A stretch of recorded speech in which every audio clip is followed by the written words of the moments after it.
Peace be with you.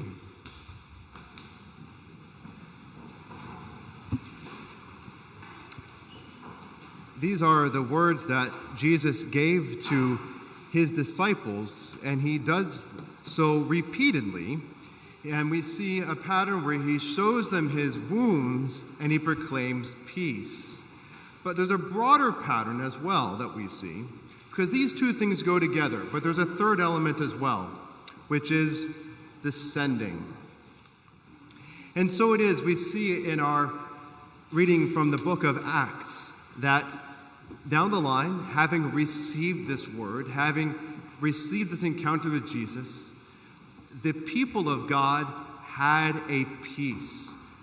They had a charity. They had love for one another. They had peace, giving up all their possessions. How are they able to do this? Are we able to do this? It's because they embrace that third element, being sent. So Jesus shows them himself, he gives them shalom, and he sends them. So first, he shows them his wounds. And this is ultimately the key to what we can call shalom. Now, when we think of Jesus' wounds, often we're thinking of something theological, that Jesus has paid for his sins. The word we often use is justification between God. But let's be clear, this was not on the forefront of the minds of the disciples in the upper room when Jesus first encountered them. The doors were locked. They had fear. Their primary concern was preserving their life. And I think you and I can relate to this, because so often, even understanding this passage, having heard these words over and over again, we understand Jesus' peace in a very theological way. For example, every now and then you might have a lack of peace when you think of what is my eternal destiny, in which case you can think, I have his wounds, and that can relieve your anxiety. But so often in the midst of life, when we have deep needs, we're not thinking in these categories. We're thinking, how do I get by? And this is where the fears come up, despite what we all know theologically. So, likewise, the disciples had a fear for their lives, and this wasn't the first time. This was the case when Jesus went to the cross, and it just continued right now. Now, you and I are not likely to be dragged away by persecutors in quite this way. But we have other fears. Notice fear, despite the lack of outward persecution, there is no short of fear to go around. And so, how will these wounds give you peace in light of the temporal fears that you face every day? Will they give you peace in light of these things? Loss of livelihood. How will you provide for your family if you were to lose your livelihood? Or what about your legacy? The clock is ticking and you might fear, what am I going to leave behind? How will I be able to actually make the most of my life? These dreams that I had seem to be slipping away. Will tragedy strike at some point? That's a common fear and a reasonable one. What about your coworkers? Forget about persecutors for the time being. Your coworkers are your boss. They might give you a hard time. Will you be exposed as incompetent? What about your reputation or legacy then? You can fill in the blanks with your own fears. These things have a way of coming up, like a whack-a-mole. You knock one down and another one comes up. So, again, how does Jesus' wounds help us in light of these things? Well, let's consider when he shows them himself, he says he gives them shalom. So he shows them his wounds, and the word is shalom. Shalom goes beyond this kind of peace in terms of no more hostility between two sides. And sometimes we have a way since the 13th century of reducing our relationship with God. I sinned, he's the judge, the judgment is taken away. No, peace is much broader than that. It involves especially the word shalom, which is a fully orbed word of peace that includes well-being, tranquility, being whole, complete, lacking nothing. That's what we're after. That's what we're after when these fears and anxieties come up. But so often, even though Jesus says clearly, I give you shalom, we tend to hear other words.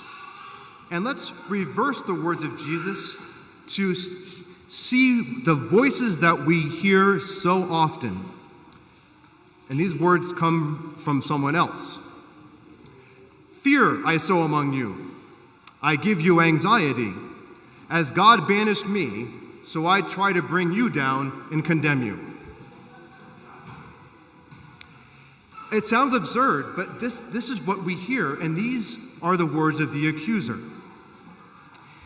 But here's another passage from John's Gospel, earlier in John's Gospel.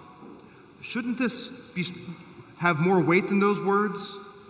Peace I leave with you. My peace I give to you.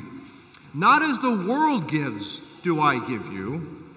Let not your hearts be troubled. Let them not be afraid. But again, what do we hear? Fear I give you. My anxiety I pass on to you. I give you the world. That's all you have. So you better be troubled and afraid. Because we believe these words, we use worldly means to solve worldly problems. And so it looks like this. I feel out of control. Well, let me take control. That will last for a little while. Never last for very long. Or my family may not be supported. What might happen? Let me try harder, try to save more. But then you find it's never enough. I might die, so let me embrace youth, facial creams, and healthy eating, or whatever it might be. Youth will eventually elude your grasp. So, again, fill in the blanks with your own fears and anxieties that come up. But where is the antidote? Let's go back to the attitude of those first disciples who were giving all. Yes, Jesus showed himself to them.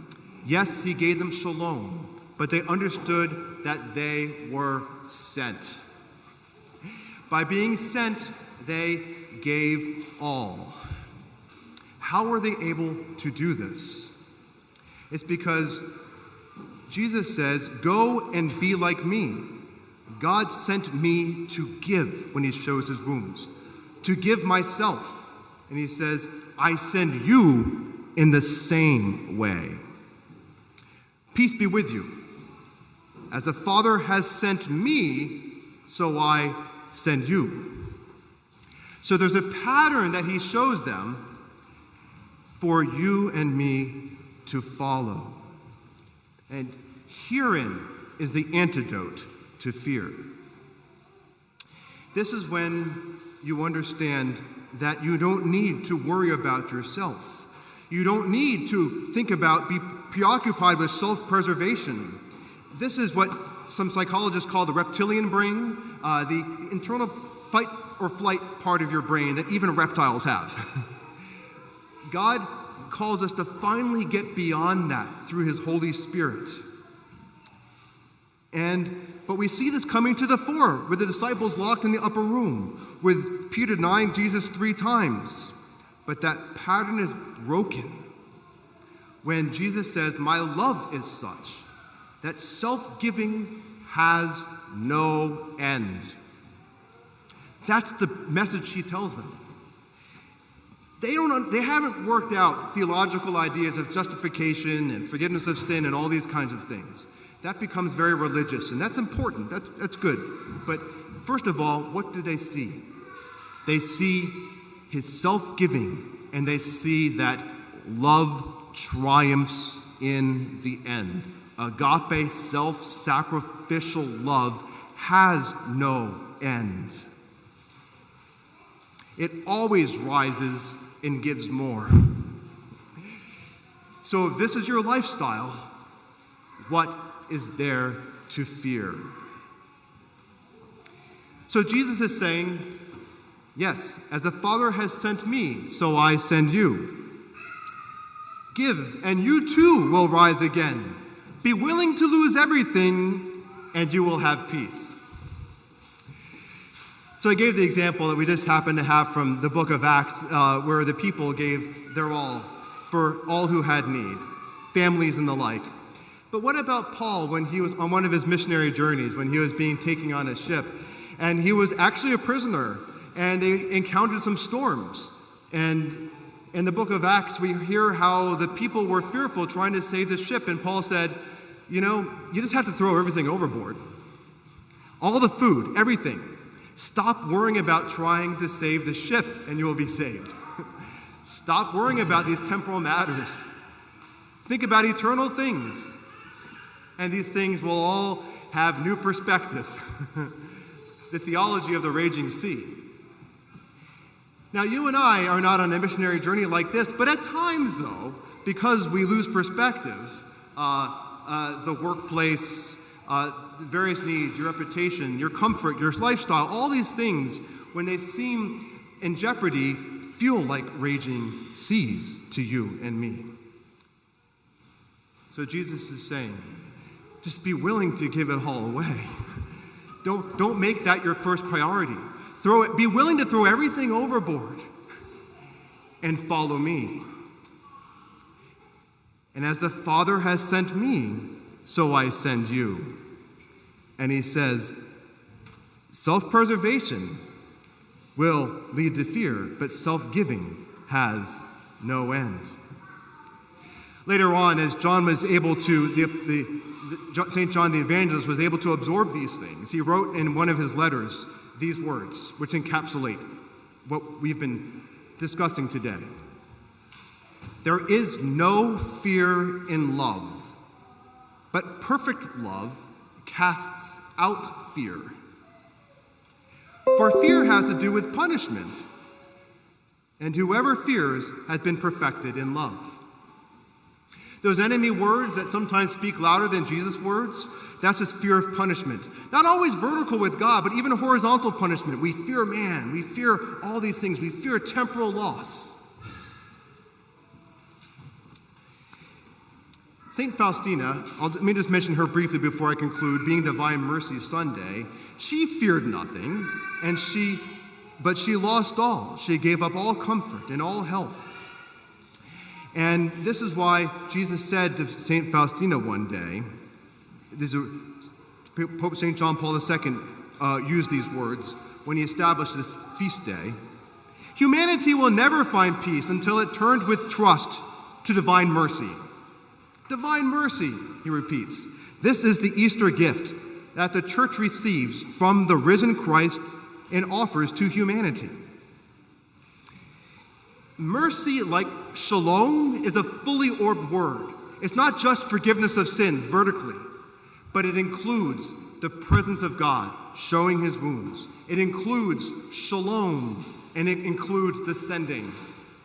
That's why when we say the Divine Mercy Chaplet over and over, we're not groveling saying, forgive me, Lord, give me mercy. No, we're saying, give me your presence, give me your peace. Show me yourself, give me shalom, and send me. Be with me as you send me. That's what we're asking for when we call upon the mercy of God. Just one more very brief illustration I think I have to share. When we were, just this past week, we had the occasion to be away at a place that had Disney Plus, and my wife Abby said, and Disney Plus has Hamilton. It's the only place you can see that. And so we need to watch that 3 hours tonight. Many of you perhaps have seen that. We hadn't. And I've learned in that the movie, the play on film, does follow fairly accurately the life of Hamilton. who began as a man on his knees. This is not in the play, but if you know his life, those who knew him before he came to America said he began every morning, every night on his knees.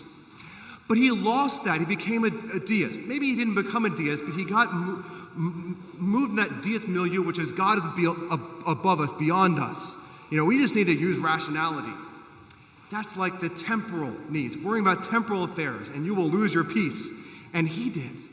He accomplished much. He was a very talented man.